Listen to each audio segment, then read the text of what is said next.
Bienvenue à tous dans cette expérience spirituelle unique sur notre chaîne Christ Sauveur. Et 7 choses que Dieu veut que vous abandonniez pour que ces bénédictions puissent couler librement dans votre vie. Ce ne sont pas des choses faciles à lâcher, mais elles sont essentielles pour vivre la vie abondante promise dans Jean 10,10.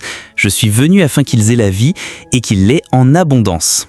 Avant de commencer, prenons un moment pour nous centrer sur Dieu. Fermez les yeux si vous le pouvez et joignez-moi dans la prière.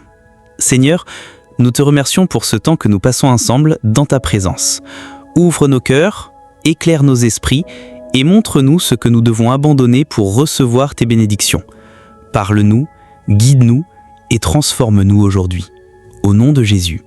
Amen. Imaginez une montgolfière prête à s'envoler. Pour qu'elle puisse s'élever dans les cieux, il faut lâcher les poids qui la retiennent au sol. De la même manière, Dieu nous appelle à abandonner certains fardeaux. Des péchés, des attitudes, des habitudes qui nous empêchent de nous élever dans notre marche avec lui. Ce voyage de 10 heures va nous plonger dans ces 7 choses que Dieu veut que nous lâchions. Ce sera un moment de réflexion, de prière et de transformation. Alors êtes-vous prêts ? Entrons dans cette aventure spirituelle ensemble. Première chose, l'amertume et le manque de pardon. L'une des choses les plus lourdes que nous portons dans nos cœurs, c'est l'amertume et le manque de pardon. Peut-être avez-vous été blessé profondément par un proche, un ami, un collègue ou même quelqu'un dans votre communauté chrétienne. La douleur est réelle et il est naturel de ressentir de la colère ou du ressentiment. Mais Dieu nous appelle à abandonner cette amertume car elle nous emprisonne et bloque ses bénédictions. Éphésiens 4, versets 31-32 nous exhorte que toute amertume, toute animosité, toute colère, toute clameur, toute calomnie et toute espèce de méchanceté disparaissent du milieu de vous. Soyez bons les uns envers les autres, compatissants, vous pardonnant réciproquement, comme Dieu vous a pardonné en Christ.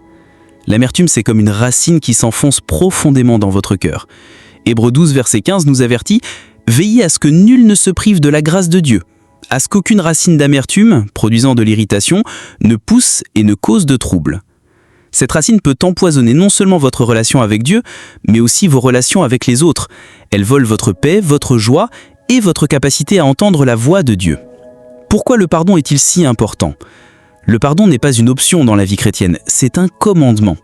Jésus a clairement dit dans Matthieu 6, verset 4, « Un homme qui a grandi avec une peur constante de l'échec.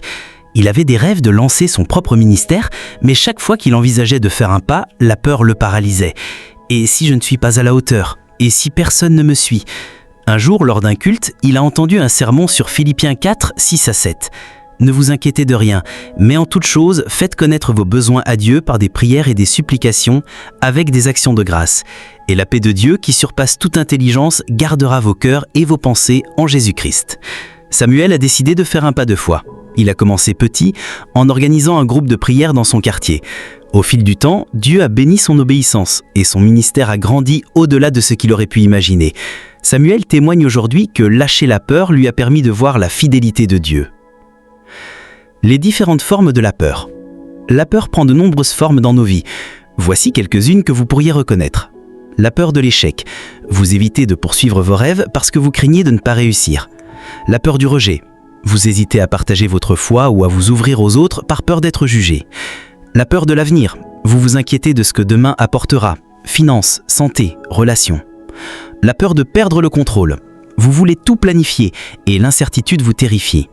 Chacune de ces peurs peut être un obstacle aux bénédictions de Dieu, mais la bonne nouvelle, c'est que Dieu nous donne les outils pour les surmonter. Comment abandonner la peur et l'inquiétude ?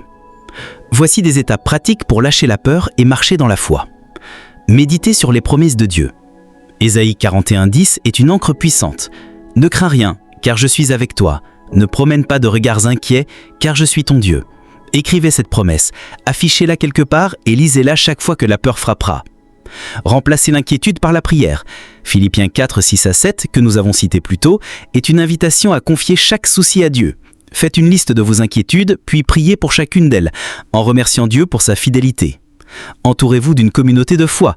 Les autres croyants peuvent vous encourager et vous rappeler la vérité lorsque la peur vous aveugle. Hébreux 10, 25 nous exhorte à ne pas abandonner nos assemblées. Prenez de petits pas de foi. Comme David face à Goliath, commencez par de petites victoires. Si vous avez peur de partager votre foi, commencez par inviter quelqu'un à un culte. Si vous craignez l'échec, prenez une petite action vers votre objectif. Fixez vos yeux sur Jésus. Comme Pierre sur l'eau, gardez votre regard sur le Sauveur, pas sur les vagues. Psaume 121, 1 à 2 nous assure « Je lève mes yeux vers les montagnes, d'où me viendra le secours? Le secours me vient de l'Éternel qui a fait les cieux et la terre. » Prenons un moment de réflexion et de prière. Prenons un moment pour réfléchir. Quelle peur vous retient aujourd'hui? Est-ce la peur de l'échec, du rejet ou de l'avenir? Prenez un stylo et du papier si vous en avez et écrivez cette peur. Ensuite, priez avec moi. Seigneur, je te remets cette peur. Remplace-la par ta paix et ta force et aide-moi à marcher dans la foi. Au nom de Jésus, Amen. Restez dans ce moment de prière et laissez l'Esprit Saint vous parler. Troisième chose, les idoles du cœur. Maintenant, parlons d'une chose plus subtile mais aussi dangereuse, les idoles du cœur. Une idole n'est pas seulement une statue, c'est tout ce que nous plaçons avant Dieu,